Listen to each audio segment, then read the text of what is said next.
7. We'll go through some of the requirements of the audit and what your auditor should be looking for, what you should be preparing before the audit process commences. And I suppose each of those sections will have what your auditor should be looking for, so you can start to prepare that. And probably more importantly is the preparation of an improvement plan once your auditor goes, so that when the Special Schedule 7 is ultimately audited in 2016, that you're prepared and you won't get a qualified audit.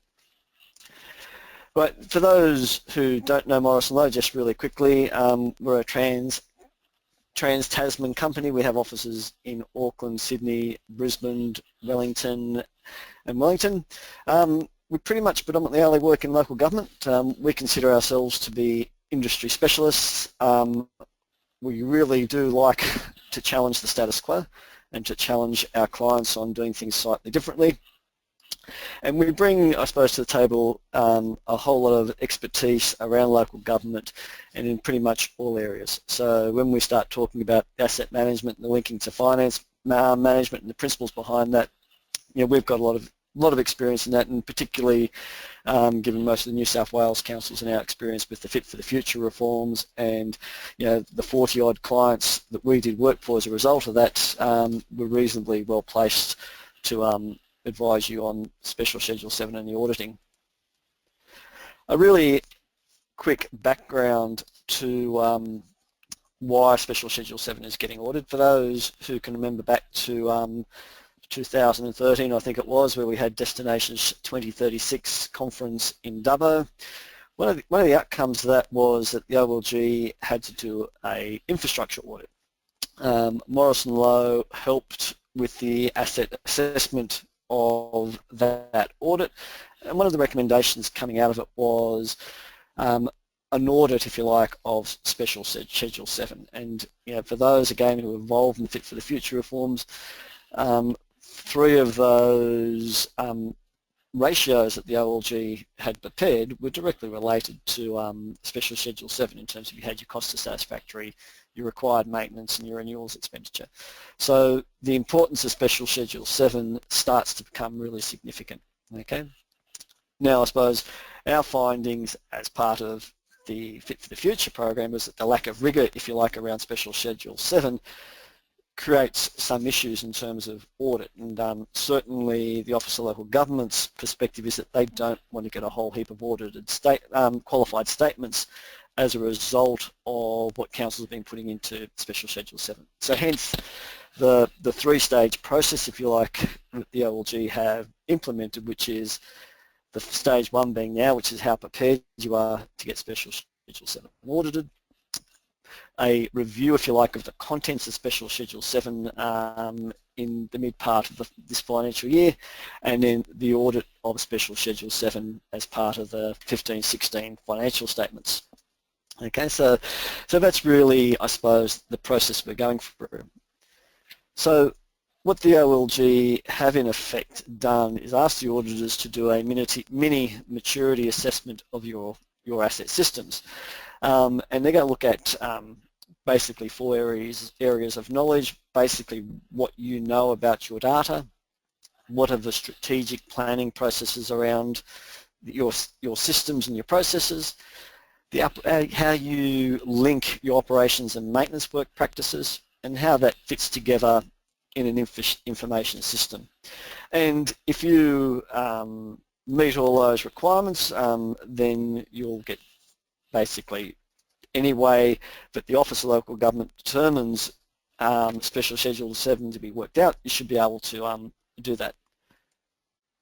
So we're all reasonably familiar with Special Schedule 7, and we've just dragged this off the internet from one of our clients. It doesn't particularly matter what the numbers say, but in looking at what how the OLG's requirements fit in, if you look at the data and knowledge, it's starting to help you work out what is the cost to bring an asset up to satisfactory condition. Okay, so they'll be looking at things like the condition of your assets, and for those who we've done work for, particularly on the Special Schedule 7, we are very, very firm in the concept that if you don't know the condition of your data, you cannot know the cost to bring them up to a satisfactory condition. So it's predominantly linked to condition. And if you have a look at some of the OLG requirements around data and knowledge, it centres around what are the condition of your assets. Okay.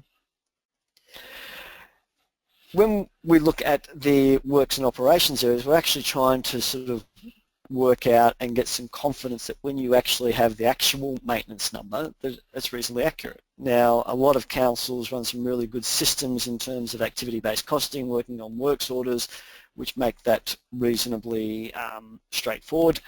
Others don't, and it's really starting to get some rigour around how you as an organisation work out the actual maintenance account. Okay. In terms of the system, it's really looking about how we break up that condition matrix, right? So do you have a system which allows you to break that up by written down value? And I know there's been some discussions about whether that should be written down value or current replacement cost.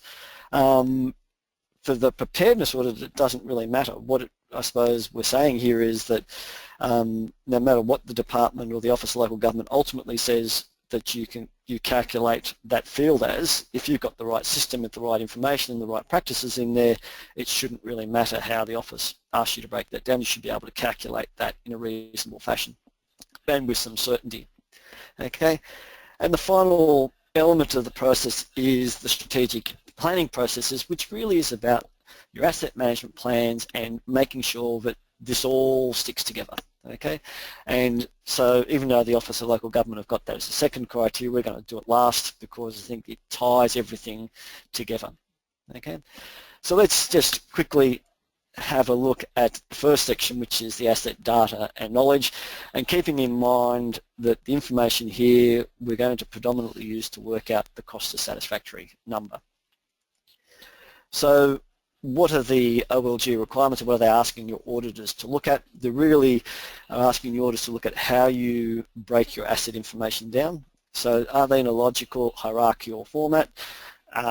They want to make sure that there's systems in place so that, you know, if you have different standards for maintenance or different standards for condition, that's a logical classification or reclassification of your assets. Okay. And that should be, again, linking back to your AMP, and when we talk about some of the strategic stuff later on, you know, this should be reflective in your asset management plans. Okay, so when the auditor's looking for attributes and location data, it's really looking at saying, do you have sufficient information on your assets to make informed decisions? Okay. So again, that decision about how far down you go is really an organisational one, and not one, so, you know, do you have that information in a logical format, which again allows that informed decision process to go on. Again, the third attribute they're looking at is condition, and again we are very clear to the point that you must know the condition of your data, and if you don't know the condition of your data, it's going to be extraordinarily difficult to work out what the cost to satisfactory is. So again, that links up the condition based on the hierarchy and the attributes, and again, what is going to provide the best value for you as an organisation, and making your decisions. And again, you know, we're talking about, to the Sydney councils here, the level of information that you will require will be different than what is required or what is deemed to be required from some of the smaller rural councils. So again, you know, looking at the size of the organisation, the capacity of the organisation, and the maturity that would be expected from reasonably well-resourced councils in terms of asset management. The second issue that, the fourth issue that we'll be looking at is the life cycle cost data, and it really is, do you know what your assets are costing you and how do you use that information? Okay, and the final one is the valuation and depreciation information. And again, how do you link this information back to your hierarchy and to your individual assets? Now, most of this information should be, particularly for roads, should be up to date now because you had to revalue your road assets or your transport assets as part of the last set of the current financial statements. So again, we would expect that that data would be, you know, current, up to date, and consistent across the board.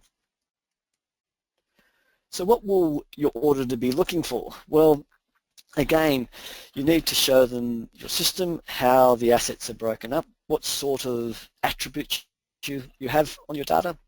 Show them the condition data, how you collect your condition of your assets. Now, with roads, whether it's done by contractors, whether it's done visually, whether it's done by in-field data people, again, you need to be able to show with some confidence to the auditor that you have broken up your condition based on a logical, structured process. Okay, doesn't mean that all your condition data has to be done last year or every year for the audit, but again, if your policy is that you're going to inspect your roads every 5 years, you know what that process is, how you got the funds allocated, and how that process goes about. And the last one there is, I suppose, and again, for roads this shouldn't necessarily be a problem, and even for buildings, because most would get their buildings done by external valuation. What's the methodology? How have you come up with your unit rates? How have you come up with your useful lives of your assets? And do they make sense, and do they match reality of what's going on in your organisation? Okay, so keeping in mind that what we're looking at there is, you know, enough information to work out how we get the cost of satisfactory of our assets. So again, we have valuation, we have financial information on the assets, as well as the condition information. Okay. The second area we're going to talk about is the operations and works maintenance practice. Okay, and again, keeping in mind that what we'll be trying to do with this section is to actually work out how an organisation determines what it actually spent in maintenance. So apart from some initial problem areas in terms of what is actually maintenance and what's operational expenditure, what's included and what's excluded, that's not necessarily part of the preparedness audit. Really what you should be looking at is, do I have the systems and processes to sort of know what work and what type of works I've done on my assets over the last financial year period. So if you have a look at the sections, you know, how do you as the auditor should be looking at how you manage your maintenance activities. You know, do you, organisations who cost money to a big maintenance bucket, so you know, if you have a big maintenance bucket which just says road maintenance and you can't actually determine what you've done with that, you're going to have a little bit of trouble complying with this. Now, there are a whole lot of areas, if you like, about how you do that. I mean, you can do that by work orders, you can do that by activity-based costing, you can do it by a number of different ways about structuring your cost ledgers and everything else, but you need to make sure that you can identify those maintenance activities from those day-to-day operational activities. And so that when you have to prepare Special Schedule 7 and we're having to work out our maintenance ratio, we have with confidence can say this is our actual maintenance expenditure. Whereas, like I said, when we did some of the Fit for the Future stuff, there was a grey area around with some organisations about, you know, how much money they actually spent on maintenance and how much was an operational expenditure. Okay, so it's just been at this stage, it's been able to break those activities up and how you manage that, so that we can, when we do come to audit, no matter what we include or exclude from that at some point in the future, that you have systems to be able to do that. The next section is the critical assets, and again, all the organisations should have identified critical assets as part of their asset management strategy, as part of the integrated planning and processes, integrated planning and reporting framework. So really, what are those critical assets? How are they identified, and what are you doing about it is, from an operational point of view, is really key. And again, what you do about it may well be just reflective in the inspection regime. You may have a higher inspection regime for your critical assets and critical assets over some other assets. Again, you may well have a higher maintenance standard for those assets. Now, I suppose the basis for that is that we don't want to have any unexpected failure of critical assets. Okay, so that's the background of it. So I suppose at the end of the day, with this part of the audit, you know, you really need to be able to clearly break your work up into the categories we have at the bottom there, which is, what is your maintenance expenditure? What is your operational expenditure on assets? And again, what of those capital expenditure is that renewal or expansion? Now, some of the issues around that probably become a little bit more difficult, because stuff identified in our capital works program is generally okay. But there are a lot of councils who do a lot of work which could be classified as renewal expenditure as part of their maintenance allocation. And on roads, one of the classic ones is heavy patching of a road. At a point in time, some of those heavy patches will become renewal expenditure depending on, the finance and the accounting rules within your organisation. So you need to be able to make sure that you have a process in place that can identify those works which are large-scale maintenance works which actually add value to the asset and then can be classified as renewal. Okay. And again, I don't think there's necessarily a problem with identifying the new or expanded assets. New assets are generally pretty good and are generally covered in your capital works programs. There is a slight interpretational issue around the expansion of assets, particularly around buildings when you do extensions, and the splitting of that capital works between expansion, renewal, and that. So there's some issues around that, but again, you need to have those processes identified so that your auditor has some confidence that you know where you're spending your operations and your works maintenance. The next area, I suppose, is how you store that information and how your information system can get that information out. Now, we mentioned early on, at the moment, the OLG require the asset conditions to be broken down on written down value. We have a naughty client at this stage who has used gross book value, but again, that shouldn't matter. Your system should allow you to break the asset information down into whatever format the OLG ultimately decide later on this year. So if we have a look at what the OLG or what your auditor will be looking for, we're looking for a corporate asset register. So is your data all in the one spot? Now, it's not saying, if you like, that you have to have all your data in a proprietary asset management system. Your data could actually be in a spreadsheet format. Again, we are talking to the Sydney councils here, so I think we probably need to be a little bit more sophisticated than that. But again, we want one register. We don't want multiple registers in the organisation.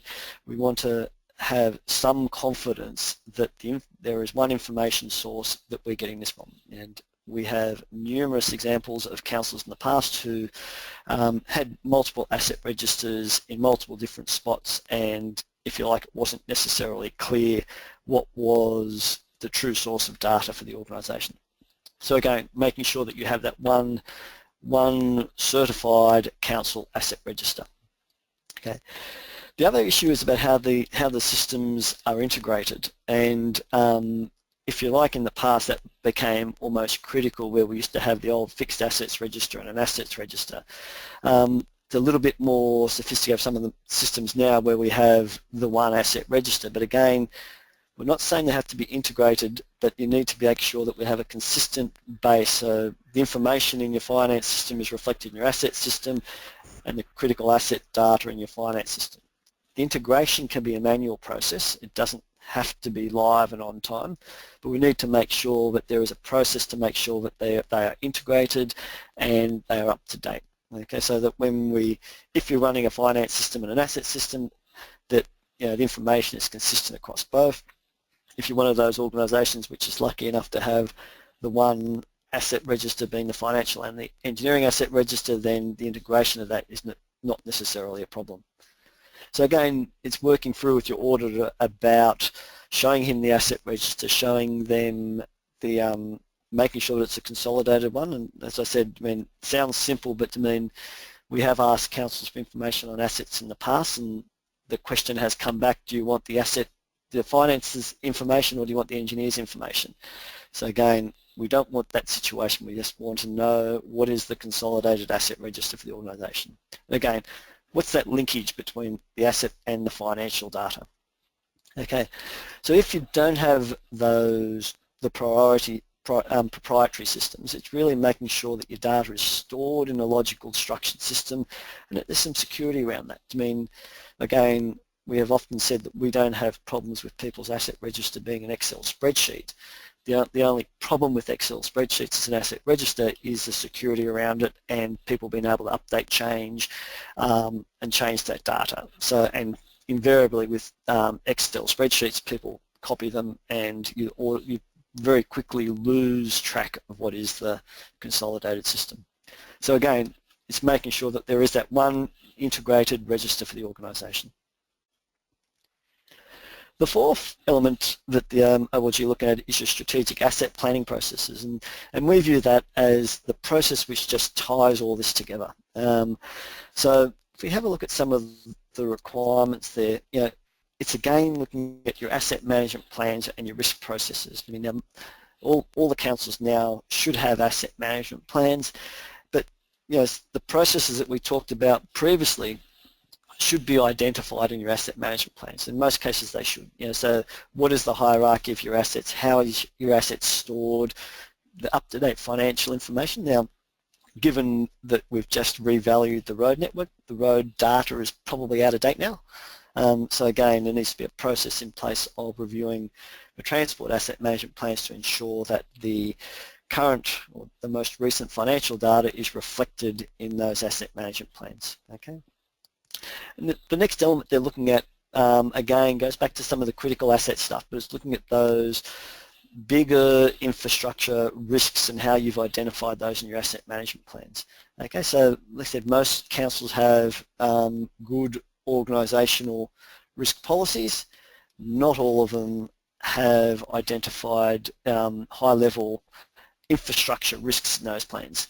So again, what are you going to do about things like climate change? What are you going to do about the risk of natural disasters and everything else? And what will be the impact of those on your assets? Okay.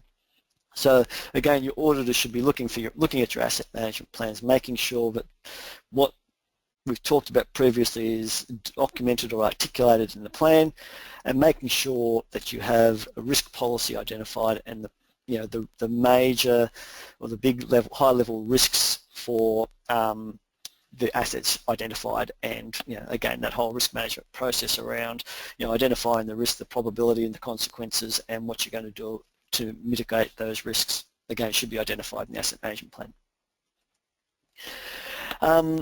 So again, there's some of the requirements that we think that the auditor should be looking for, and again, make it easy for the auditor by actually having the stuff available and working through with them, because this process is also new for your auditor. The important part about this, and we said at the beginning, the OLG have gone down this path because they don't want to have a whole lot of qualified statements because of what's put in Special Schedule 7. So this is new for your auditor, and really I suppose what we are trying to say is that the important thing out of this is that in 2015-16 you don't get a qualified statement because of Special Schedule 7 or whatever that may or may not become at that point in time, and really is how do you identify an improvement plan going forward that will ensure that that doesn't happen.